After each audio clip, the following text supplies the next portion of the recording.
আমাকে 500 টাকা ধার দে না রে। কেন রে? ভাই আমার না খুব জরুরি আছে। জরুরি হলে 100 টাকা লাগার কথা, 500 টাকা লাগবে বাবা।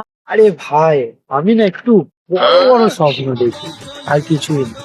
তুই তো আগেও আমার থেকে 500 টাকা ধার নিয়েছিস, 500 টাকাটা ফেরত দিয়েছিস? আরে পুরোনো কথা কেন মনে রাখিস? কারণ আমার টাকা তো আজীবন ফেরত আসে না। তাহলে এটাকে একটা ছোট্ট ইনভেস্টই ভাব। আরে তোর ওপরে এইভাবে যদি আমি টাকা ইনভেস্ট করতে থাকি তাহলে তো আমি ভিখারি হয়ে যাবো রে।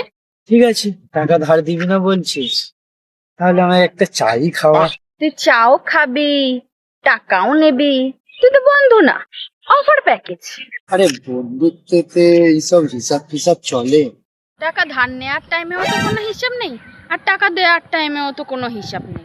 শেষবারের মতন বলছি, টাকা ধার দিবি? হ্যাঁ কি না? হ্যাঁ দেবো। আরে সত্যি না? হ্যাঁ সত্যি তো, স্বপ্নতে। টাকায় চলির ভগবান